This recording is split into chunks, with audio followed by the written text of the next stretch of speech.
Hey guys, good evening. I hope you all are doing good today. So, today we are starting our seventh part of our data engineering series. And you all know the routine: grab your coffee, come sit and chill. Make sure you're focused and you learn all these concepts so good that when you are asked with these kind of questions in your interview, you're able to answer well. So, I wish you good luck to learn all these and keep learning again and again. It's not just about listening to the video once, but even after the video ends, if you have any question or any doubt, try to clarify either by yourself or feel free to drop your questions in the comment section, and I will address it whenever I have a look on those comment section. So if you find this video a beneficial one, do like the video as well and click on the bell icon so that you don't miss on the regular updates. So before we jump to the video, who are we? We are Data Valley, the fastest growing edtech company of 2025. And we offer you with IT solutions, trainings, and placement support. So if you have any kind of query regarding, uh, multiple subjects, honestly, because in our academy, we teach multiple streams of subject, which includes data analytics, data science, data engineering, Selenium, Java, Python, C, C++, SQL, cybersecurity. So, to be honest, we have multiple domains in place. So, feel free to check our website so that you get a broad idea about our company, and feel free to ring to one of our team member, and they'll get back to you, and they can help you with your job and your placement.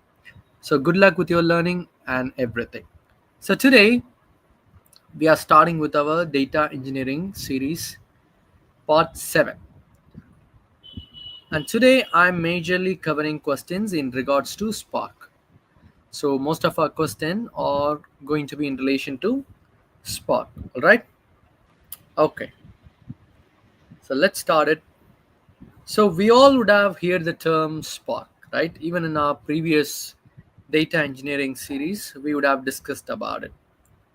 But do you know in a way that you can respond in an interview? So are you well enough or thorough enough to respond to an interview? But keep in mind that you're not just preparing for your interview. You might have your interview now or never, or you might be already in a job. It doesn't matter. But as a learner, okay, I wish you all to be a learner. So, as a learner, make sure that you understand the things. You understand the concept. You understand what is what and how does these things work. In long term, these will help you to regain your knowledge. So make sure that you learn it rather than memorize it, or just prepare for your quick interview and just go and appear for the interview. But in long run, these are going to be beneficial. So make sure that you try to understand all the things that are being taught in this video. So our first question: what is Apache Spark and why it is used? So Apache Spark is an open source distributed processing system designed for large scale data analytics. It serves as a unified analytics engine with built in modules for various data processing tasks. So, three things I need you to keep in mind: Apache Spark is an open source system. So, what do I mean by open source system? So, Spark can be availed by anyone. Okay, it is not a proprietary software or a proprietary tool that can be used only by a specific company, or that can be accessed by only a specific people within a company. But rather, Spark is an open source distributed processing system. Therefore, it doesn't matter what system you're using. So for example, you might be using a different cloud. So you might be based in Google Cloud, I might be based with the Azure Cloud, and someone else would be using an on-premise legacy system. Even in that case, because Apache Spark is an open source system, I can easily just install the necessary software and the libraries, and then I can use the Spark as easy. So it's an open source. You don't need to purchase any license, or it's not proprietary to anyone.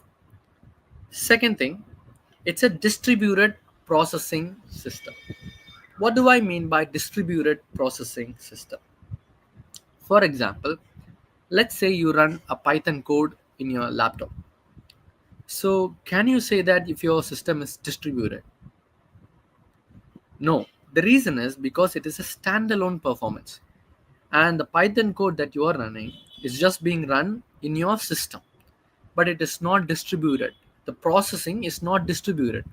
So, what do I mean by distributed? So, while talking about the word distributed, your processing, okay, or your computing is split across different systems.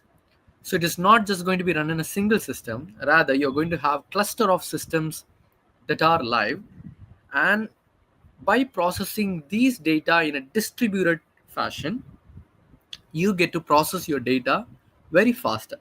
So that's what I mean by it's a distributed processing system. And for what is the main reason for using this distributed processing system? The main reason is because you need to handle large scale data analytics.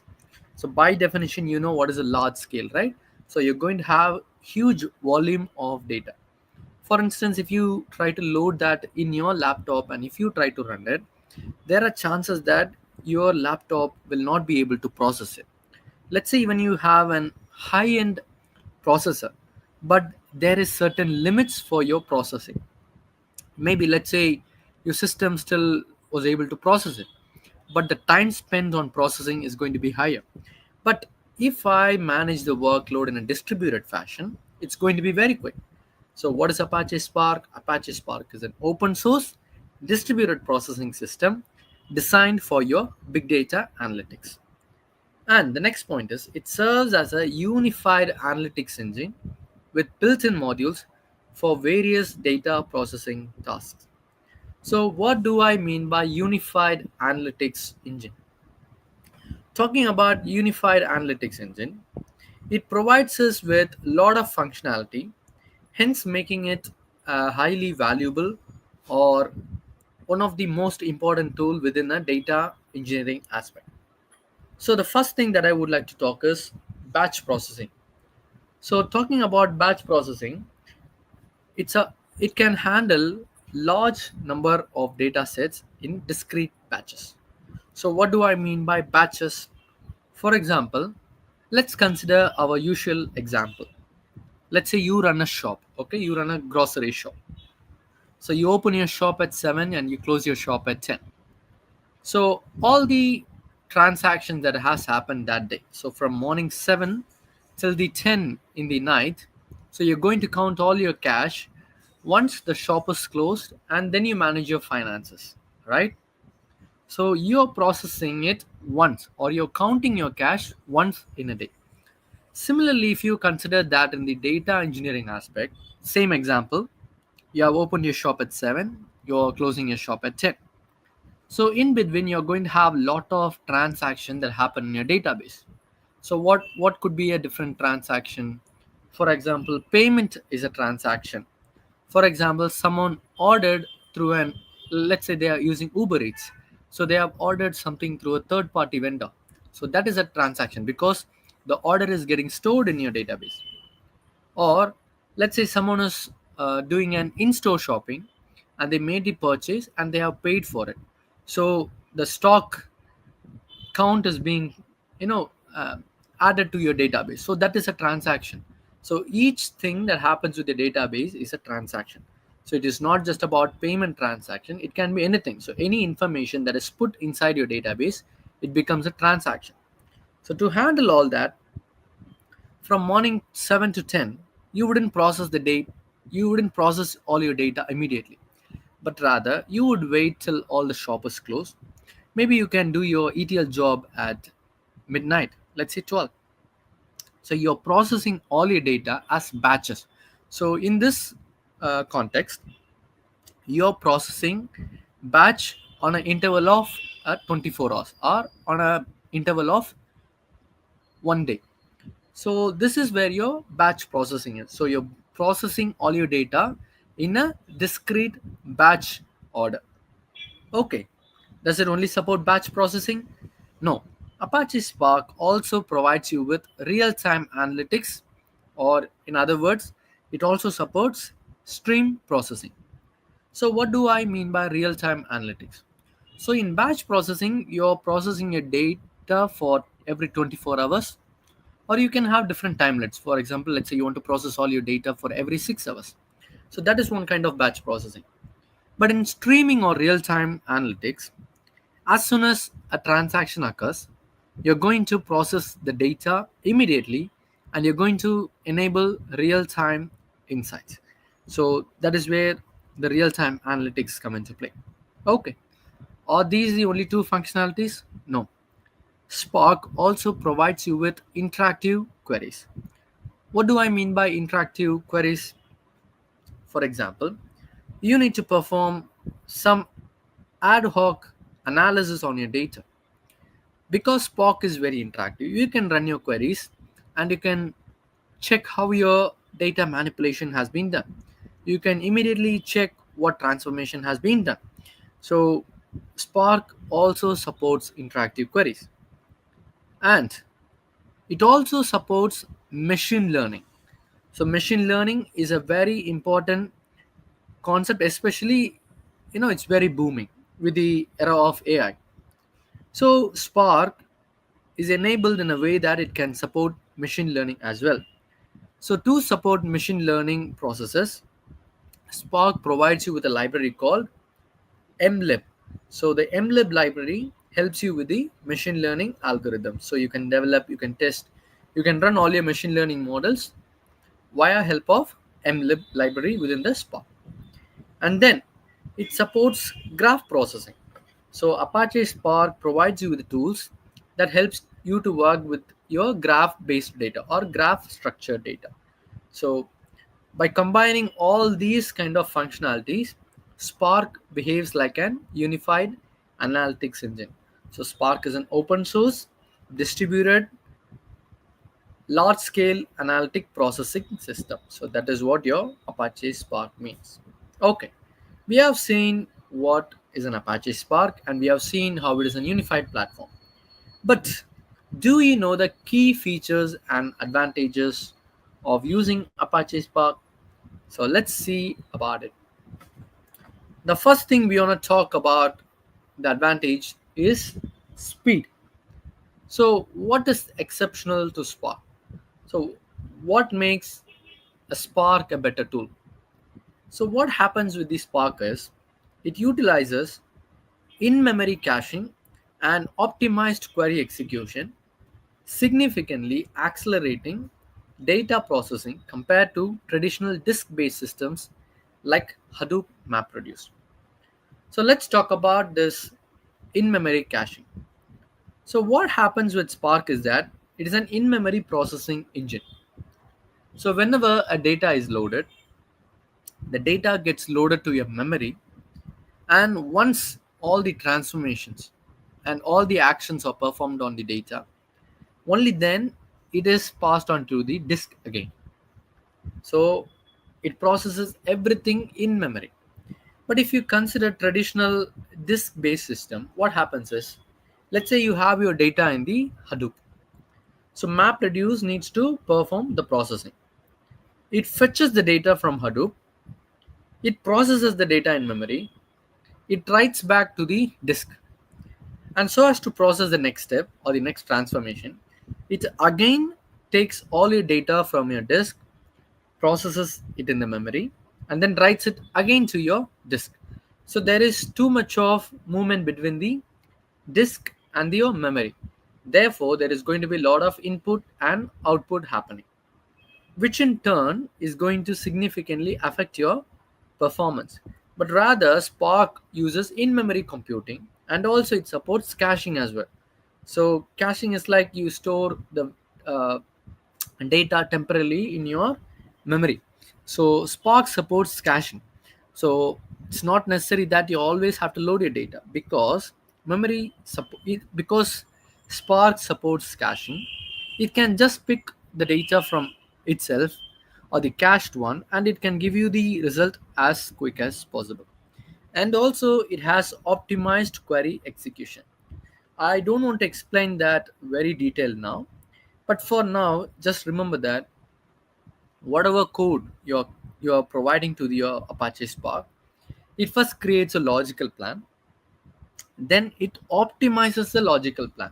So whatever code you have provided, it performs an optimization by itself.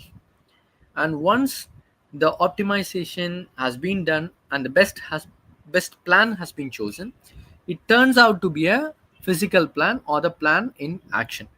Therefore, it provides you with the optimized query performance, because in the optimization process, your predicate pushdown or your early filtering or the choosing of a better joins, so these kind of functionalities run in your optimized logical plan, so hence making Spark a very faster executing system.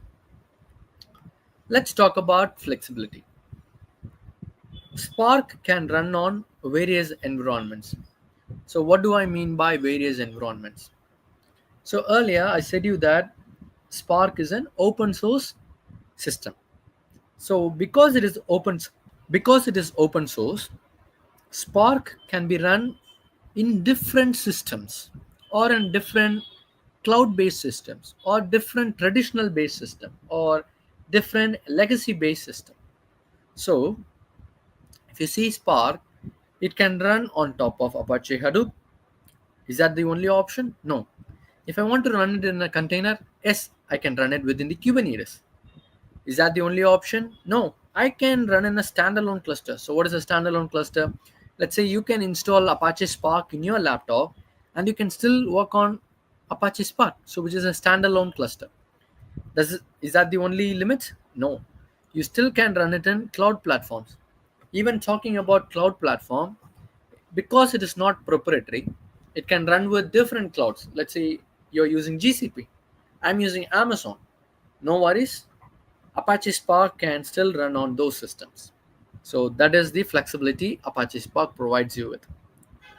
It provides you with multi-language support. So talking about multi-language support, we have too much of programming languages in place. And the most common would be Java, Python, maybe R, and certain people also use Scala nowadays. It doesn't matter which programming language you use. Spark provides you with APIs that supports a variety of languages, therefore making all the developers feel easier to work with Spark. Because let's say I know only Python. In that case, I can just use Python API to work with the Spark technology. Therefore, I can still obtain my distributed processing. So it provides you with multi-language support. And then I said you earlier, it provides you with unified platform. So talking about unified platform, it integrates with different data processing paradigms into a single platform. So earlier we saw about batch processing, real-time processing, machine learning, working with your graph data. So all these kind of data processing paradigms are just put into a single platform, therefore simplifying complex data workflows. Also, Apache Spark is fault tolerant. What do you mean by fault tolerant? So Apache Spark is very resilient, and therefore even if there is any breakage, or if there is any damage, or if there is any uh, let's say an interruption to your data lineage, it doesn't matter. Apache Spark helps you with fault tolerance capability.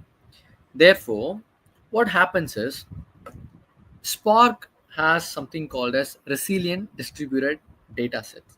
Okay, even if you're working with the data frame by under the hood, it's all RDDs that is working in place.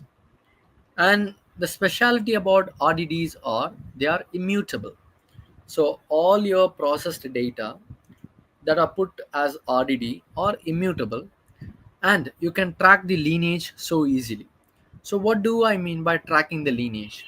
Let's say initially you had an original RDD, and then you performed a map reduce on top of it, and then you performed a flat function.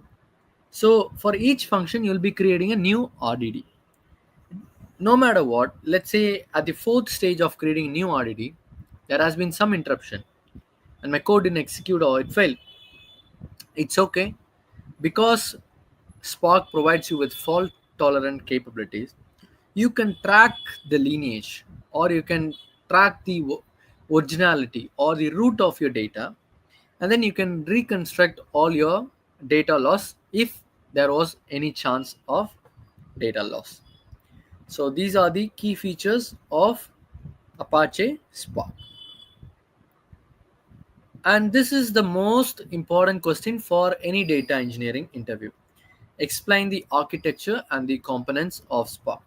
So you might be even a seasoned pro, doesn't matter, because everyone has to understand the architecture and the component of Spark. So I ask everyone to pay attention towards this concept.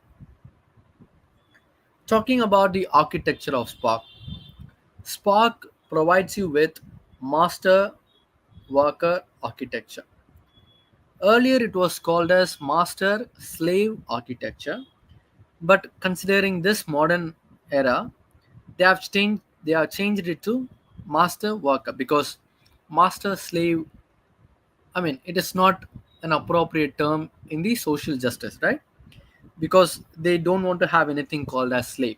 So considering the social norms, they have changed it to master worker architecture. So it employs with the master worker architecture for distributed computing, designed to handle large scale data processing efficiently. So this is the working capability of Apache Spark. So it needs to provide you with large scale data processing, and therefore it also distributes all your processing and computing to process your data. Okay. So on what basis does it work? It works on the basis of master worker architecture.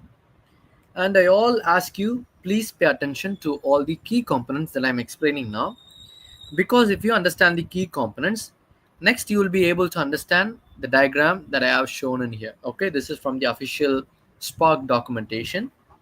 So talking about the key components, you have a driver program, you have a master program, sorry, you have a worker node, and you have an executor. So these are the four core components of your Spark: driver, cluster manager, worker, and within the worker node, you have an executor. Do not worry about cache tasks. We will talk about them later, but these are the crucial components of your Spark architecture.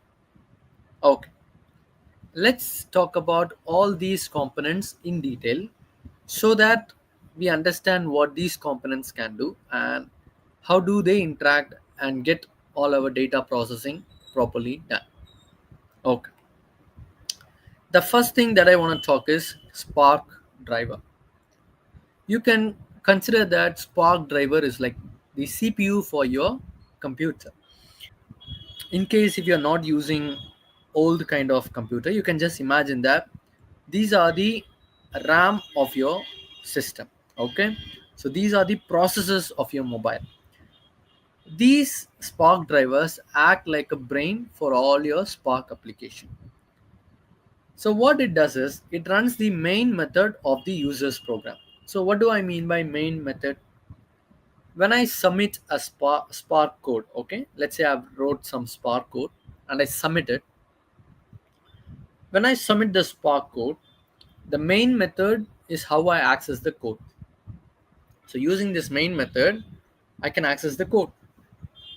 And what this Spark driver does is it is able to run the main method of your user's program. So whatever code I have written in my Spark application, it can access via main method, and it also runs the methods within the main method. As a Spark driver, it is responsible for certain things. First, it creates a Spark context, or in earlier or in newer versions, it is called Spark session, which provides you with multiple entry point. We will talk about it later, okay? But for now, I want you to know that it creates something called a Spark context. So if you ask what is a Spark context, these are the entry point for your application. Okay. So it creates Spark context or a newer versions it is Spark session, and therefore after creating it also helps you with the coordination of your task. So all your tasks that needs to be performed, Spark driver is the one that coordinates and executes them. And then we earlier talked about different language support provided with Spark, right? So whatever code I've written in different languages, driver translates my code into a logical plan. So logical plan is how my code is going to be executed. So what is the filter I'm performing? What is the join I'm planning to do? So these kind of plans will be selected by your driver program, by which the optimization happens as well. Driver also divides the job into tasks and schedules them for execution on the cluster. So whatever the job that I've provided to my Spark driver, it divides it equally into different tasks, and then these tasks are scheduled for the executor to be performed in their own cluster. Spark also maintains the metadata about the job, such as state of odds, data frames, and task progress. So what do I mean by metadata about the job, and what do I mean by state of odds? Earlier I said you that one of the advantage of using Spark is fault tolerance. So what happens in your fault tolerance? You will be able to track your data lineage. So what happens is Spark driver is the one that has the metadata about all these oddity and data frames. Okay, so therefore helping us with fault tolerance as well.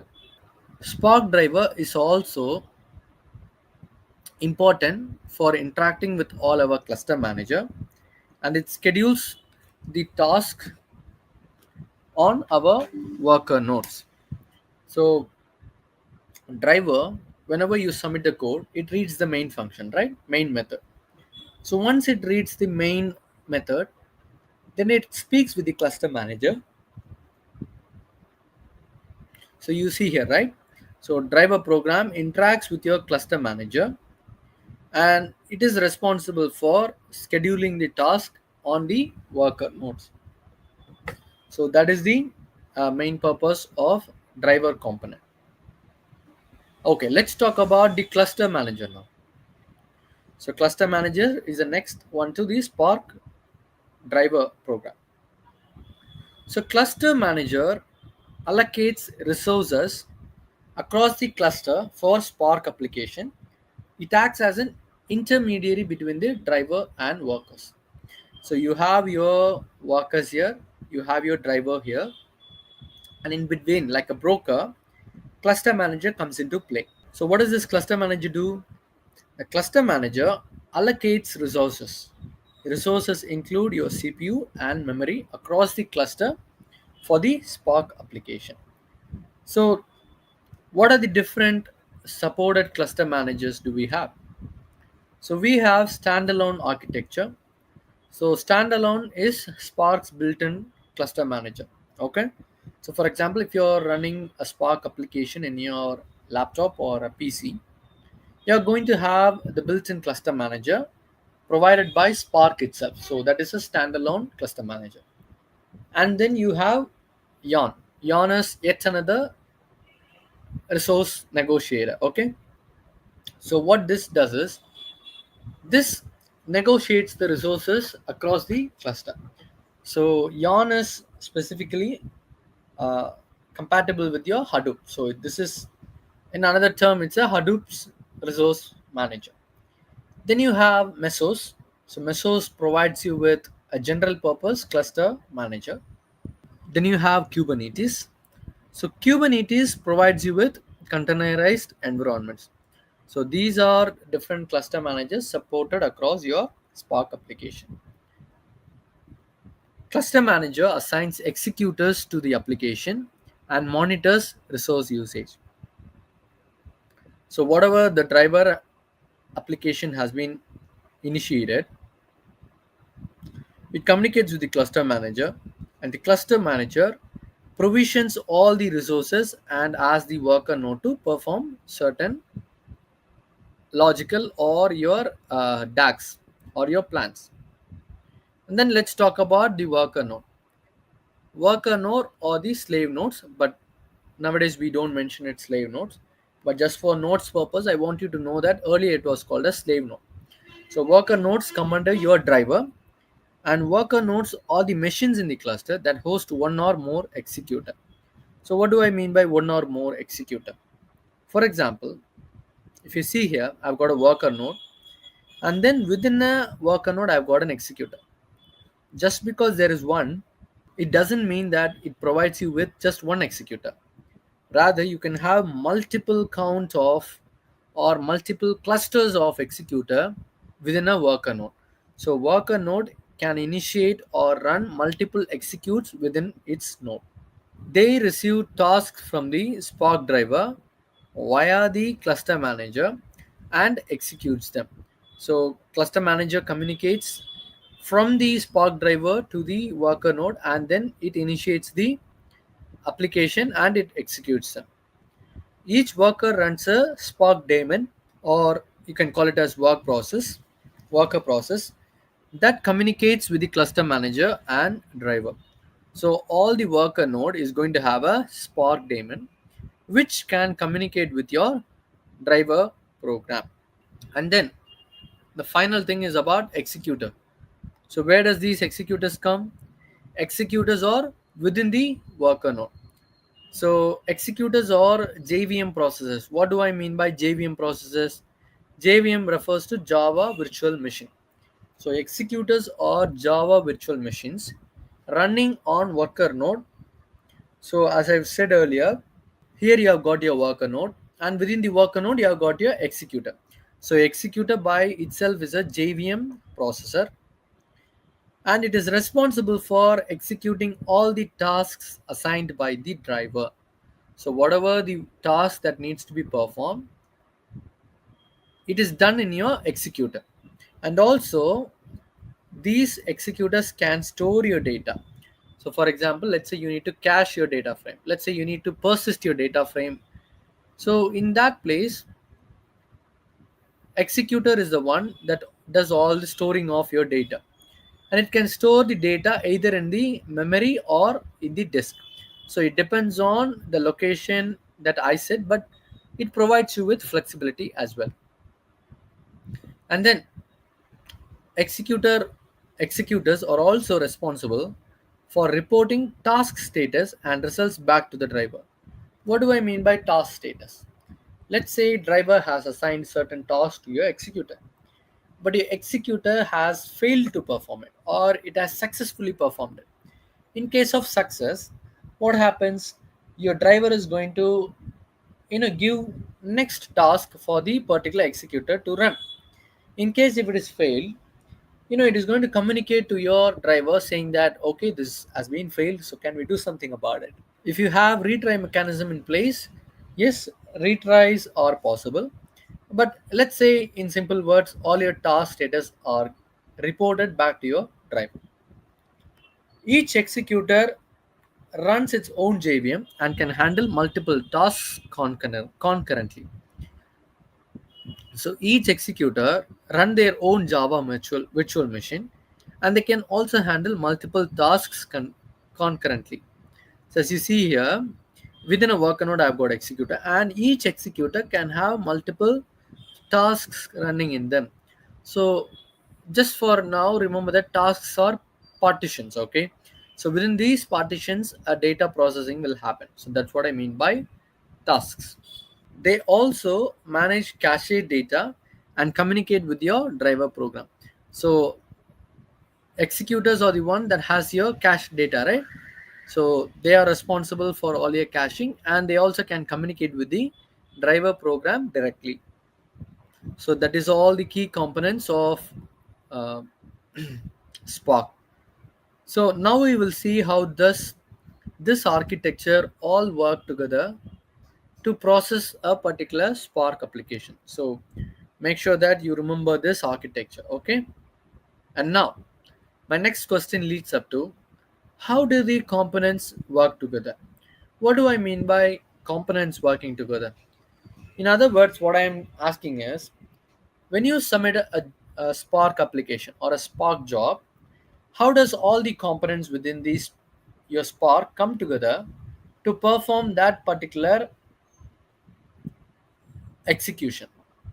Okay, here is a simple analogy I've gotten here, but we will see very detailed about what's happening in and out for each of these components. But for now, I just want you to remember this 10 steps, which will be most frequently asked in your interview as well. First, what do we do? The user submits a job using Spark Submit. So whatever the Spark application that you have developed, you use a Spark Submit command to submit your Spark application to your Spark system. So once you have submitted your job, Spark Submit will turn will turn the will turn in and launch your driver. So driver is the brain or the CPU of your Spark application, right? So whenever you perform a Spark Submit, it will launch your driver program, and then it will execute the main method of our code. So our code or application is going to have a main method. So once the Spark is submitted, it it launches the driver, and the driver will execute the main method. Then Spark contacts the cluster manager and requests for resources to launch the executor. So once the driver program has been initiated, the driver communicates with your cluster manager and requests for resources to launch the executor. So what are you doing? You have a user. User is submitting a Spark job via Spark Submit. And once the Spark submit has been initiated, driver program is initially created. And this driver program will communicate with your cluster manager. And now this cluster manager provides you with resources. So which in turn will launch your worker nodes as well. The cluster manager launches the executors on behalf of the driver. Once the executors are launched, they establish a direct connection with the driver. So Spark driver is initiating the cluster manager to provide you with resources. So because of that, you get your worker nodes and executor. And now your executors will be able to directly communicate with your driver program. The driver determines the total number of tasks by checking the lineage. So driver, they'll check what is the total number of tasks that we need to perform. So how does it come to that conclusion? It checks for your lineage. How does it check for your lineage? So you're going to have your DAG developed for your Spark application. So these DAGs are accessed by your driver to develop or determine what is the total number of tasks that we have, and it comes to a conclusion of the total number.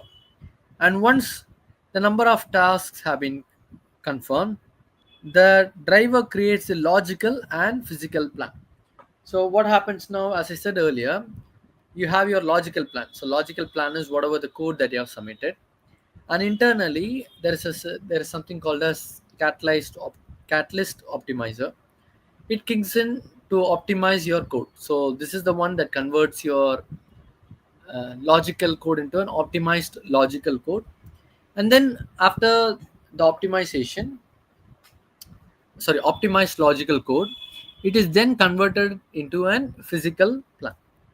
So the driver creates a physical plan, and once the physical plan is generated, Spark allocates the tasks to your executor. So from the plan, what happens is Spark will allocate the number. So you already have determined what is the total number of tasks, right? So you already know what is the number of tasks that you have. And now what happens is the Spark allocates these tasks to your executor. So each executor is going to have multiple tasks to be performed, which are assigned from your driver. And then tasks run on executor, and each task upon completion returns the result to the driver. So all your tasks that has been running in an executor because you have a Spark daemon, it communicates with your driver, isn't it? If your task is completed or what is the status of it, it gets communicated. So upon each completion, these results are returned to your driver. Finally, when all the task is completed, the main method running in the driver exits. That is, main method invokes Spark context dot stop. So Spark context is your entry point to your application, right? So it initializes Spark context dot stop method. So what's happening when all the task is completed? The main method running in the driver exits.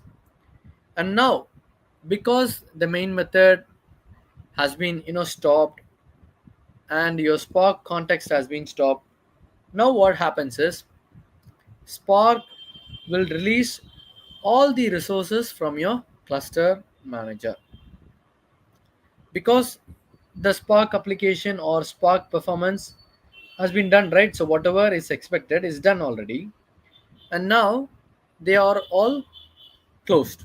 So the resources are released. Okay, now let's just revise it.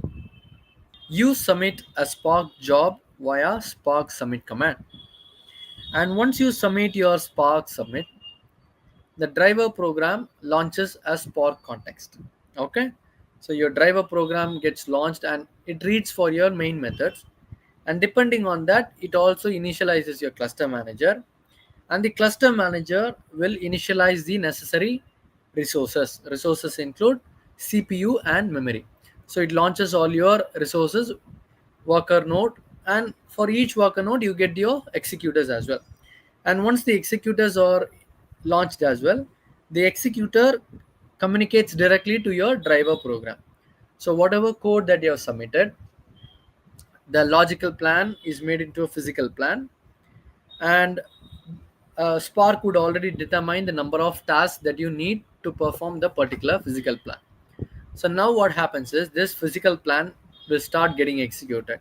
How?